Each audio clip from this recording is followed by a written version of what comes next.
अस्सलाम वालेकुम dear viewers, उम्मीद है कि आप सब खैरियत से होंगे। Welcome back to my YouTube channel. Dear viewers, अगर आपके नाम पर कोई ऐसी सिम है जिसे आप यूज़ नहीं कर रहे बल्कि उसे कोई और यूज़ कर रहा है, तो आप इस वजह से बहुत ज़्यादा परेशान है कि अब इस सिम को कैसे बंद करवाया जाए। तो ये वीडियो आपके लिए है। आप बहुत ही आसान तरीके से इस किस्म की सिम्स को बंद करवा सकते हैं। तो वीडियो को मुकम्मल देखिएगा, हर स्टेप को फॉलो कीजिएगा, कोई भी स्टेप मिस मत कीजिएगा। तो मेरा नाम है शहबाज रशीद। अगर आप हमारे चैनल पर नए हैं तो चैनल को लाइक कर दें और सब्सक्राइब कर दिया करें। चले बिना वक्त ज़ाया किए हम अपनी वीडियो स्टार्ट करते हैं। आपने सबसे पहले आ जाना है अपने मोबाइल फ़ोन पर और यहाँ से मैसेज बॉक्स को ओपन कर लेना है।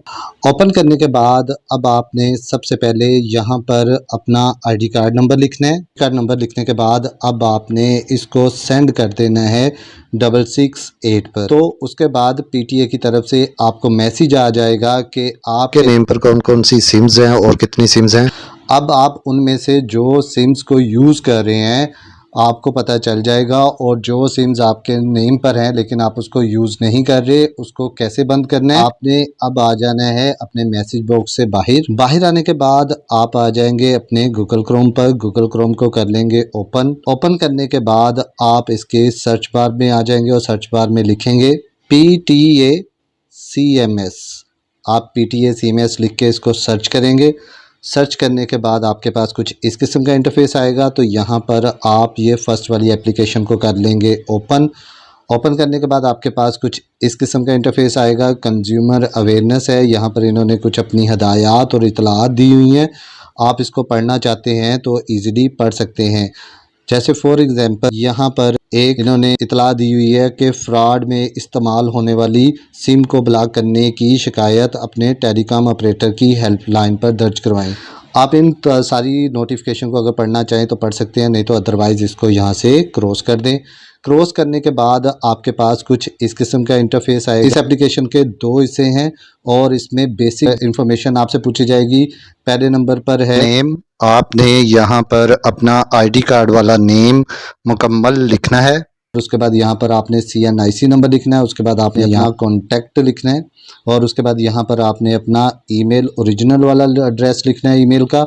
और उसके बाद यहाँ पर आपने अपनी सिटी को सिलेक्ट कर लेना है और यहाँ पर आपने अपना पोस्टल एड्रेस देना है। पोस्टल एड्रेस वो देना है जो आपके घर के करीब डाकखाना है, आपने उसका एड्रेस यहाँ पर दे देना है।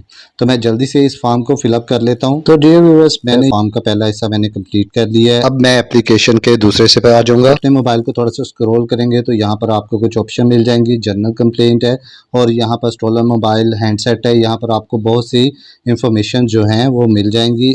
तो आपने यहाँ से जनरल ऑप्शन को ही चूज़ करना है।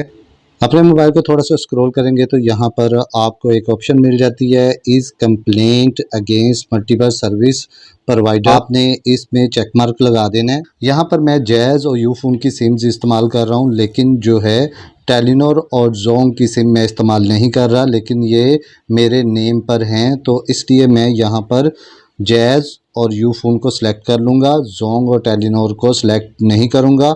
और उसके बाद यहाँ पर आपको नीचे एक ऑप्शन मिल जाती है सर्विस टाइप। आप इसके ऊपर करें क्लिक तो यहाँ पर आपने चूज़ कर लेना है सर्कुलर मोबाइल टेलीफोनी। आपने इसके ऊपर क्लिक कर देना है। क्लिक करने के बाद यहाँ आपके पास नीचे एक ऑप्शन मिल जाती है कंप्लेंट नेचुरल, कि आप किस चीज़ की कंप्लेंट करना चाह रहे हैं। तो आप यहाँ पर थोड़ा सा स्क्रॉल करें तो यहाँ पर आप एक ऑप्शन मिल जाती है updation of SIM record against CNIC number. आपने इसके ऊपर कर देना है क्लिक करने के बाद अब आपको यहाँ पर एक ऑप्शन मिलती है सब्सक्राइबर कंप्लेंट नंबर। आपने यहाँ पर अपना फ़ोन नंबर लिख देना है। तो मैं यहाँ पर अपना फ़ोन नंबर लिख देता हूँ और कंप्लेंट रेफरेंस नंबर, इस पर भी मैं अपना फ़ोन नंबर लिख देता हूँ। उसके बाद यहाँ पर आपके पास आ जाएगा कंप्लेंट समरी। तो आप यहाँ पर लिख दें I want update SIM record. तो उसके बाद यहाँ पर आपको एक ऑप्शन मिल जाती है फाइल अटैचमेंट। आप यहाँ पर अपनी फ़ाइल को भी अटैच कर सकते हैं। आप इसको सिलेक्ट फ़ाइल करें। सिलेक्ट फ़ाइल करेंगे तो आपके पास कुछ इस किस्म का इंटरफेस आएगा। तो यहाँ पर पिक मीडिया, आप मीडिया के ऊपर क्लिक करें तो आप अपने फ़ोन की गैलरी पर आ जाएंगे और यहाँ पर आप अपनी फ़ाइल को सिलेक्ट कर लेंगे। आप फाइल को अटैच भी कर सकते हैं, नहीं तो अदरवाइज़ फ़ाइल को छोड़ भी सकते हैं। उसके बाद यहाँ पर आपको नीचे एक ऑप्शन मिल जाती है। तो ये इनकी कुछ रिक्वायरमेंट्स हैं, अगर आप इसको पढ़ना चाहते हो तो पढ़ लें, नहीं तो अदरवाइज इस पर चेक मार्क लगा दें। चेक मार्क लगाने के बाद अब आप अपनी कंप्लेन जो है वो रजिस्टर कर दें। आप इसके ऊपर करें क्लिक करने के बाद अब आपके पास कुछ इस किस्म का इंटरफेस आएगा। तो डियर व्यूअर्स, ये जो है your complaint has been registered successfully, हमारी जो एप्लीकेशन है वो सक्सेसफुली रजिस्टर्ड हो चुकी हुई है। अब आपको यहाँ पर एक रेफरेंस नंबर दिया गया है। अब आपने इस रेफरेंस नंबर को करना है कॉपी करने के बाद अब आपने यहाँ पर क्लिक हेयर पर क्लिक कर देना है। क्लिक करने के बाद आपके पास कुछ इस किस्म का इंटरफेस आएगा। तो यहाँ पर आपने अपने कंप्लीट रेफरेंस नंबर को पेस्ट कर देना है। उसके बाद आपने इसको कर देना है सबमिट करने के बाद डियर व्यूअर्स, आपका CNIC नंबर जो है वो अपडेट कर दिया जाएगा। तो इस तरह डियर व्यूअर्स, जो सिम्स आपके नेम पर नहीं है आप उसको ब्लॉक कर सकते हैं। तो आपको आज की वीडियो पसंद आई होगी। अगर वीडियो पसंद आई है तो वीडियो को लाइक शेयर कमेंट जरूर करें, सब्सक्राइब करना मत भूलिएगा। मिलते हैं किसी और वीडियो में, अपना बहुत सा ख्याल रखिएगा। ओके, अल्लाह हाफिज़, थैंक यू।